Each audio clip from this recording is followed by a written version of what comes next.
Olá, gente boa! Que a graça e a paz do Senhor esteja sobre a sua vida e sobre a sua família. Vamos continuar os estudos da Bíblia, a Palavra de Deus. E a pergunta, hein? O que é que tem na Bíblia hoje? Vamos estudar. Livro de Juízes. Foi um período aí de 350 anos, quando Israel foi julgada, governada pelos juízes. Foram 15 principais juízes que estão aí citados e nós vamos estudar um por um a partir de agora. Vamos então estudar aí o livro dos Juízes, que começa no capítulo 1 com as desobediências de todas as tribos de Israel. Quando Deus determinou que Israel guerreasse contra os seus inimigos, ele disse que era para exterminar todas as pessoas que lá estavam. Porém, a gente vai ver aí em todos esses versículos do capítulo 1 que as tribos de Israel, ao ganhar as guerras, faziam alianças com os seus inimigos e, às vezes, fazendo-os pagar tributos ou se tornarem escravos, mas não exterminou aquelas pessoas ali, e se contaminando depois, né, com as suas culturas. No capítulo 2, Deus já inicia ali cobrando a obediência do povo, porque eles estavam se desviando do que Deus já havia determinado, mas eles não deram a voz, né, não deram ouvidos à voz do Senhor. E no versículo 11 a gente já vê que Israel se corrompeu e passou a adorar os deuses cananeus. E a ira do Senhor se acendeu e fez com que os seus inimigos vencessem e os escravizassem. Então, no versículo 16, a gente vê, né, que Deus determina que sejam levantados juízes que irão livrar Israel das mãos dos seus inimigos. Juízes capítulo 3 começa o primeiro juiz, o juiz Otoniel, que livrou Israel das mãos de Cusã-Risataim, e ele reina por um período. Israel peca novamente, e aí é levantado Eude para enfrentar Amon. Depois Israel novamente peca, se afasta dos caminhos do Senhor, e Deus então levanta Débora para ser a juíza, para enfrentar ali Jabim. Depois, no capítulo 6, Israel novamente sai dos caminhos do Senhor e os medianitas começam a triunfar sobre Israel, a acabar.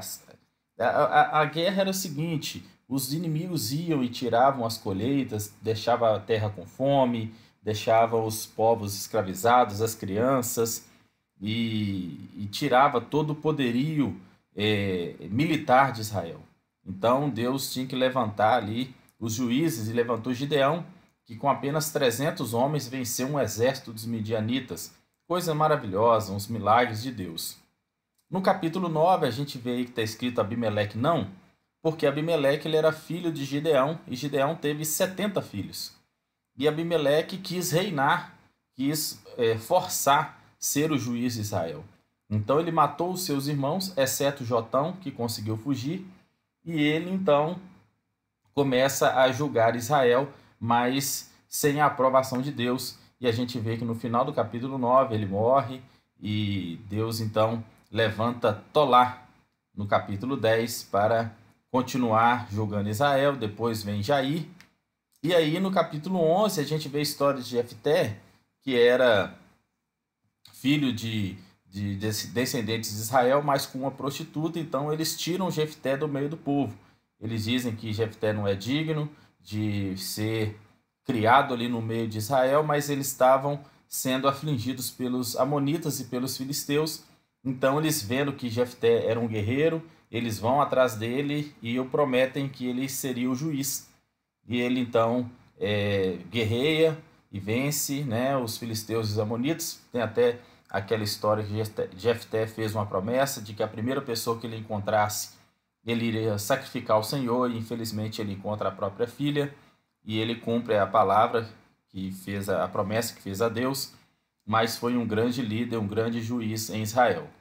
No capítulo 12, Deus levanta Ebissã, depois Elon e Abidom, e o juiz mais famoso, né, vem no capítulo 13, que é Sansão, que faz uma guerra contra os filisteus. A história de Sansão todo mundo conhece, foi um grande guerreiro, mas amou muitas mulheres e tomou decisões inconsequentes e fez com que o seu período como juiz não fosse mais prolongado. Tanto que no capítulo 17 começa um período sem juízes, quando o povo de Israel faz o que dá na telha, cada um fazia o que queria. E aí eu vou contar para vocês aqui as 3 histórias que estão em Juízes 17, 18, 19, 20 e 21, que são histórias terríveis, que são consequências de pecado de quem não tem compromisso com Deus e também está sem liderança. A primeira história está em Juízes capítulo 17, a história de Mica. Já começa contando que ele roubou a mãe, depois ele devolveu ali o que ele havia roubado, e a mãe dele pegou aquele dinheiro e fez ali deuses de ouro. Mica fez deuses de ouro e colocou na sua casa.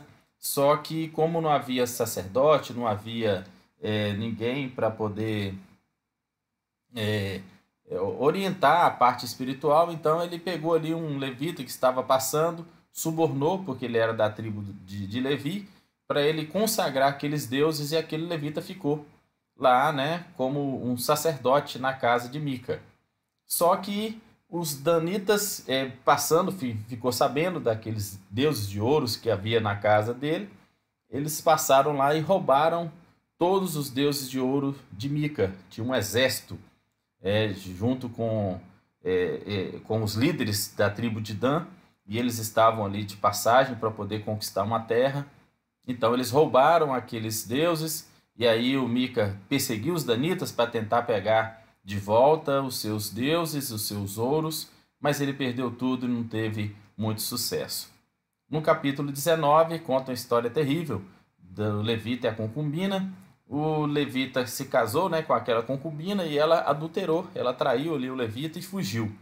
O levita gostava muito dela, foi ao encontro dela, e o sogro, que é o pai dessa concubina, não queria liberá-los, ficou fazendo com que ele ficasse ali por muito tempo, 3, 4, 5 dias, até que no último dia ele não ficou mais, foi embora, e quando ele chegou já à noite, ficou numa cidade de Benjamim, e ele estava disposto a dormir na praça, porque já estava escuro e ninguém queria o receber. Até que um ancião que estava passando por ali vê aquele levita, a concubina, e os recebe em sua casa. E aí tem uma história semelhante à de Ló, porque homens daquela terra, os benjamitas, a gente vê que os jebuseus os benjamitas fizeram aliança com os jebuseus, né? E havia ali homens de Belial. Homens de Belial é o sinônimo de homens malvados, homens malignos, homens que fazem a vontade do diabo. E eles queriam pegar o levita, né? Queriam abusar do levita. Então aquele homem fez igual a história de Ló, que Ló ofereceu as filhas virgens, e aquele ancião também ofereceu suas filhas virgens, e eles então pegaram as filhas virgens mais a concubina, só que eles abusaram somente da concubina a noite inteira e deixou ela quase que morta. Quando o levita abre a porta, vê ela praticamente morta, ele esquarteja o corpo daquela concubina e espalha pelos postes da cidade para mostrar a maldade daquelas pessoas fizeram com a sua concubina. Diante dessa coisa perversa que aconteceu, houve aí uma guerra sangrenta, que está narrada em Juízes capítulo 20, e depois termina no capítulo 21, que foi a guerra entre os filhos de Israel contra os filhos de Benjamim.